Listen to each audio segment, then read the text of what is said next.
Welcome to America's Heroes Group. Welcome back to America's Heroes Group. This time our roundtable is We Are Globally Connected with KFF Health News. August is National Wellness Month. Today is Saturday, August 19, 2023. Our host is Kelley. I'm Sean Claiborne, the co-host. Our executive producer is Glenda Smith. Our digital media producer is Ivan Ortega of Scouts Honor Productions, but he is not here with us today. So see us on WVWin.com. Also listen to us on iHeartRadio. You can, of course, see our archives on YouTube, our YouTube channel, and our Facebook page. And, of course, americashg.org. We have a panelist with us today. That is Hannah Norman.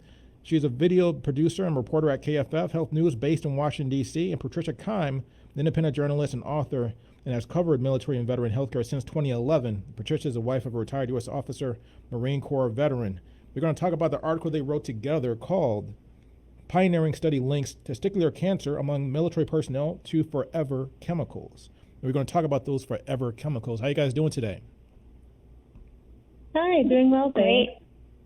So, yeah, doing great. Thank you. Our pleasure is all ours. So tell us, you guys did some really great work. I read the article, and I was really impressed with the details you put in. And unfortunately, I feel like this is like a repetitious story, though, that's going back many, many, many decades in our military history. We'll get into that a little bit later. But tell us what is going on, because there was some groundbreaking study that you guys kind of talked about in your article. What was that study about, and what did they find? We can start with Patricia. Yeah, go ahead. Let Hannah go first. Okay, Hannah. She really knows a lot.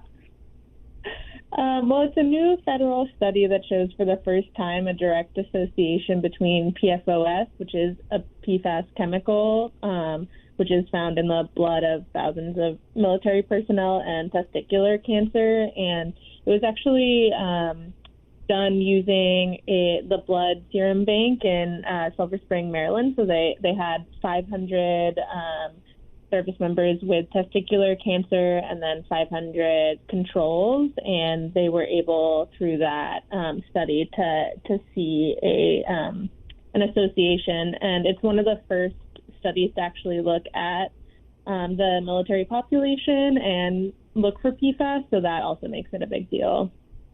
It seems like testicular cancer is something that would be kind of rare. To see 501 incident, to me, seems alarming. So what more do you have to tell us about that? And also explain to us, what are forever chemicals? Are they just what they sound like? Is there something more to it? Yeah, definitely. Well, testicular cancer. Patricia, go for it. No, I was going to say, so it wasn't exactly 530 instances of testicular cancer, but they did look at, basically military firefighters and people, airmen, Air Force airmen who lived on installations that have high levels of these chemicals that are used commonly in firefighting foam. They're extremely effective in putting out really hot fires. And the reason they're called forever chemicals is that they don't break down naturally in the environment or in your body or anything. So there is a likelihood that if you are exposed, they build up in your bloodstream. So what they did end up finding was that, the firefighters that had high levels of firefighters and people who lived on bases had high levels of PFAS, and they had there was a definite link among that group to testicular cancer that was not evident in the airmen who had no exposure. And so forever chemicals, because they don't break down, we're thinking of things like lead, mercury from the people are familiar with, asbestos. But then with what the military is dealing with, they're creating all kinds of weird chemicals that we haven't even have any experience with. They haven't really been tested in a lot of different ways. And it seems like the military oftentimes, the service members are the guinea pigs when they use these types of chemicals in their equipment. For example, we talked about the firefighters. So there's like a foam that they spray on fires, and it looks like soap, like soap suds. And that soap suds is like really powerful stuff. It can really take out a fire really quickly, but it looks harmless. It looks like you're bathing in a big bubble bath or something like that. But this stuff is actually, from what it seems like, potentially be very, very dangerous and toxic. Is that correct? That is true. So the interesting thing about these chemicals is that, and this, this study is not just, it's restricted to the military, but these chemicals are used in a lot of commercial products. So everybody in the United States has come into contact with these PFAS chemicals because they're in nonstick cookware. They can be in fast food wrappers. They are in cosmetics.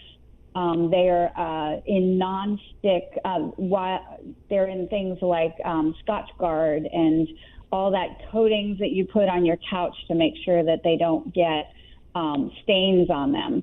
So while this study focused on military people, it might have broader, impact on people who are exposed to these chemicals almost every day.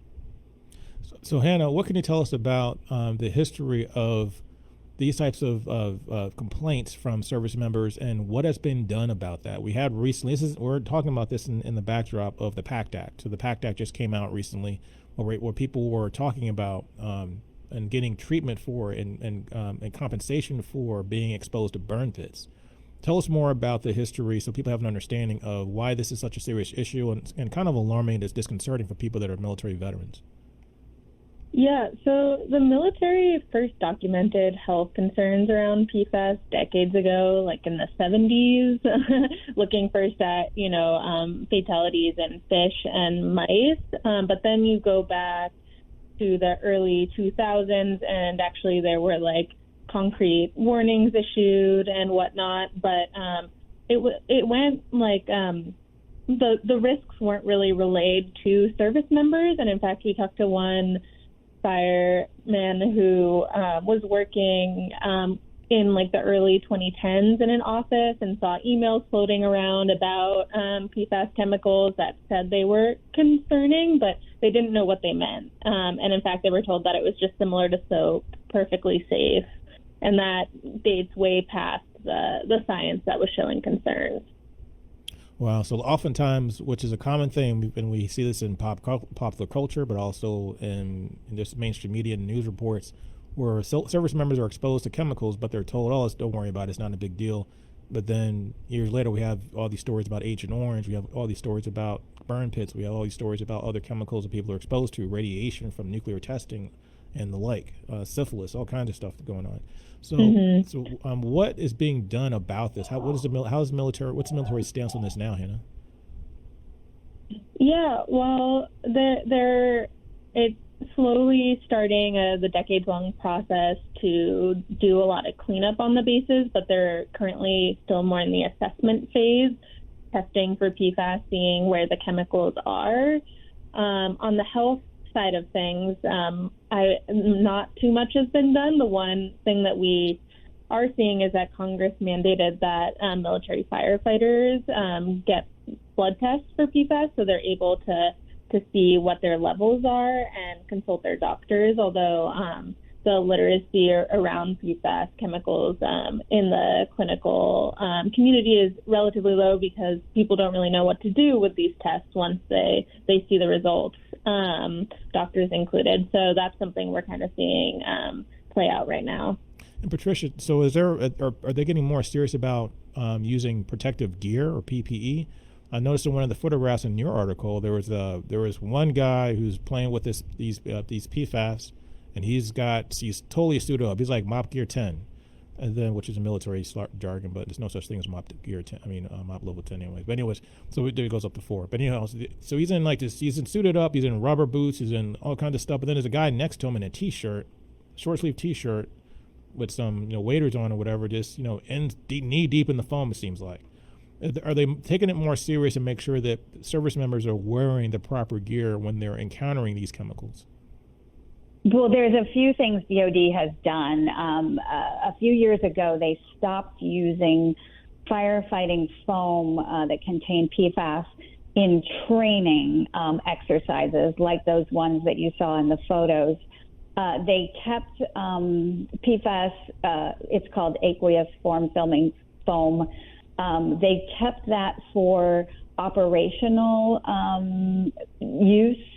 So on ships, and in aircraft crashes, they still continue to use that kind of thing, but only in actual operations. So they definitely scaled back the use of PFAS-containing foam, and then they started searching for a foam that is non-fluorinated, that doesn't have those chemicals in it. Congress jumped in, and they basically said that by October 2024, the military cannot use any more of the PFAS, the foam containing PFAS. DOD announced earlier this year that they were significantly scaling back, and they were, basically eliminating it prior to the deadline that's set by Congress. So that is a huge step that they have taken to not use this stuff anymore. So what was it like writing this article, and how did it strike you guys when you were getting into the details and hearing the stories? And Hannah, I know you said you have a lot of experience with this, so you kind of maybe it wasn't as surprising to you, but Patricia, for you particularly, what was your take on the experience of writing this article and this particular topic? Well, I am familiar with military exposures. I covered the PACT Act and the burn pits. I've been covering burn pits since 2011. So, it doesn't surprise me that there was denial for a very long period of time. And one of the things that DOD often says is the science isn't available to prove that there is a connection between, military service and these illnesses.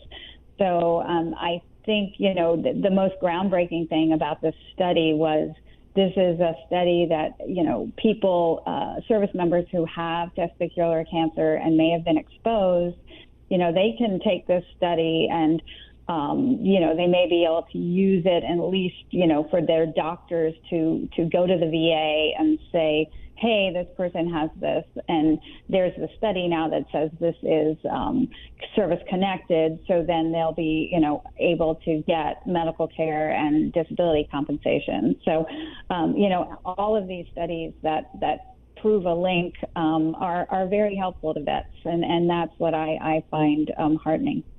And Hannah, so what do you tell me your experience also too, but the same question, but also how, from your experience in talking to veterans and service members, how is the pulse on that? What are people saying, and are they more aware of it? What are their feelings about it? Yeah, I mean, I think it's the more that we dug into this topic, the more I was both kind of, saddened by just how many people are affected by the health effects, which we didn't really touch on, but beyond testicular cancer, there's decreased response to vaccines, kidney cancer, the possibility of low birth weight for babies, and infertility possibilities. And so it really is a widespread issue. It's not just testicular cancer. And so that was definitely something that made me take the issue seriously. But I was heartened by the fact that there are so many people who are trying to take action on the issue, particularly in the firefighter community, and they're trying to seek answers and hold people accountable and get more health care to people who want screenings and to see to get more insights into their own personal health. So that was good to see.